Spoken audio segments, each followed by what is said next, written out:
Hi hello जय महाराष्ट्र. श्री स्वामी समर्थ सर्वांना. कशा आहात? मजेत ना? तर मी भाग्यश्री पुन्हा एकदा स्वागत करते आजच्या न्यू ब्लॉगमध्ये. तर साधं आणि सोपं राहणीमान हीच माणसाची खरी ओळख असतं. तर आपण कसं राहतो किंवा आपल्याकडे काय आहे काय नाही हे काही मॅटर करत नाही. आपलं राहणं हे साधं आणि सोपं असलं पाहिजे.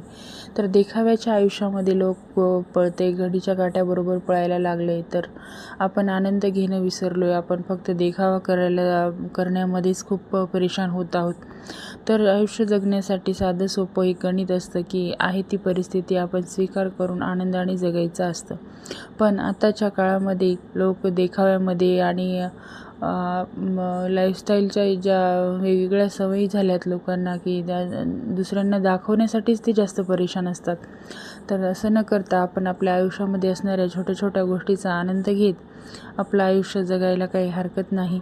तर तसंच माझ्या सकाळची कामं आवरली, शर्वरीचा डबा वगैरे करून दिला आणि असे शर्वरीचे पप्पा तिला शाळेमध्ये सोडून आले. सकाळच्या धावपळीमध्ये आज तर तिच्या डब्यासाठी बनवली होती चपाती, मुगाचं वरण. त्यानंतर सकाळी दूध पण ह्यांनी आणलं होतं, ते पण गरम करायला ठेवलं. मुलींना दूध भात खायची खूप सवय आहे, तर सारखं ती दूध भातच म्हणत असते. तर तिच्यासाठी आज दूध पण त्यांनी सकाळी घेऊन आले होते. तर सकाळच्या कामामध्ये ना अशी माझ्या स्वयंपाकाची तयारी होती आणि ह्यांचा असा डान्स वगैरे चालू होता मुलींचा. तर माझं सहज गणित आहे की मी कोणत्याही गोष्टीचा भाव करत नाही, आनंदाचाही करत नाही आणि दुःखाचाही करत नाही. जर दुःख आलं तर सुख येणारच आणि सुख आलं तर दुःख येणारच, हे तर आयुष्याचं गणित आहे. तर त्यासाठी आपण कधीही कोणत्याही गोष्टीचा इतरस्त भाव न करता आपण साधा आणि सोपं राहणीमानाचा जर अवलंब केला तर आपल्या आयुष्यामध्ये नेहमी सुखी राहू शकतो. आपण कधीही देवाला असं सांगायचं की नाही की मला दुःख नको, की मला कष्ट नको, मला मेहनत नको. तर आपण देवाला एवढंच सांगायचं की माझ्यासाठी जी योग्य परिस्थिती आहे ती मला दे आणि कोणत्याही परिस्थितीमधला पुढं जाण्यासाठी मला ताकद दे, क्षमता दे, इच्छाशक्ती दे, असं आपण नेहमी सांगायचं असतं. तर आमच्या घरी बसवलेली ही कोंबडीने पिल्ली काढली होती, तर ती पाहण्यासाठी माझ्या इशूची अशी घाई चालू होती आणि एवढा आनंद तिच्या चेहऱ्यावर होत होता की छोटंसं पिल्लं बघून ती खूपच हसत होती आणि तिला खूप मजा वाटत होती.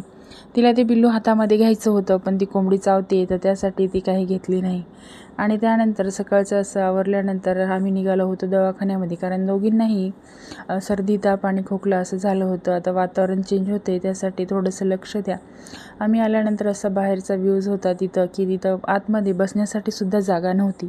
तर त्यामुळे आम्ही असं बाहेरच थोडा वेळ बाल्कनीमध्ये बसलो. तर वातावरण चेंज झालं ना की मुलांना लवकरच कोणतेही सर्दी, खोकला, ताप असा त्यांना अटॅच होत असतं. तर त्यासाठी मी तरीही जास्त क्लिनिंगची काळजी घेते. त्यानंतर त्यांचीही बरीचशी पण वातावरण तसं झालं तर होतं कधी त्यासाठी त्यांना हॉस्पिटलला घेऊन जावंच लागलं, कारण शर्वरीच्या गळ्यामध्ये थोडंसं दुखत होतं. तर तिला दवाखान्यामध्ये नेण्यासाठी ते ही बघा एवढी गर्दी होती ना. तर मुलांची काळजी घ्या, त्यांच्या आरोग्याची काळजी घ्या. तर हॉस्पिटलमध्ये बिलकुलच जागा नव्हती आणि सर्वांना तेच प्रॉब्लेम, सर्दी, ताप, खोकला, त्यानंतर कुणाकुणाला लूज मोशन होत होते, चक्कर येत होते. तर असे बरेचसे पेशंट होते. तर तिथं नंबर लागण्यासाठी बराचसा वेळ लागल्यानंतर नंबर तो लागलाच आणि दाखवल्यानंतर आम्ही असं घरी आल्यानंतर शर्वरीला खेळायचा होता झोका. तर ती अशी बसली बाहेर. तिच्या दादांनी मागच्या वेळेसच बांधून दिलेला हा झोका अजूनही तसाच आहे. तर ते अशा ह्या छोट्या गोष्टीचा आनंद आपण घेतला ना की दुःख सहज विसरून जातो आणि आयुष्यामध्ये पुढं जाण्यासाठी प्रयत्न करावे. तर आपण काय मिळवतो, आपल्याकडे काय आहे काय नाही हे आपण आपल्या इच्छाशक्तीवर आणि आपल्या बुद्धीवरच आपण प्रत्येक गोष्ट ही मिळवू शकतो. तर घराच्या बाहेरमध्ये वातावरण असं झालं आहे मस्त थंडसं. पावसाला तर सुरुवात झाली आहे, तर आमच्याकडं लगेचच संध्याकाळच्या टाईममध्ये पाऊस सुरू झाला होता. तर त्या पावसामध्येच खायच्या होत्या शेंगा. तर गरम शेंगा अशा भाजल्या. ह्या घरच्या शेतातल्या काढलेल्या म्हणजेच शेंगा आहेत.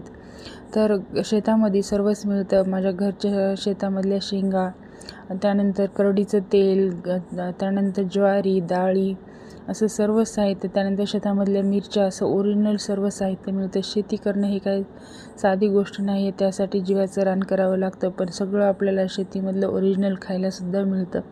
तर मिरची, ज्वारी, तेल, डाळी असं हे सर्व साहित्य माझ्या घरच्या शेतातलंच आहे. तर आपण खायला तेव्हाच मिळतं जेव्हा आपण मेहनत करतो. मेहनतीला कधीही घाबरू नका, कारण मेहनत ही आपल्या यशाची पहिली गुरुकिल्ली आहे. आपण मेहनत केली तरच आपल्याला मिळतं, कारण मेहनतीशिवाय काही पर्याय नाही. भेटूया पुढच्या ब्लॉगमध्ये. श्री स्वामी समर्थ.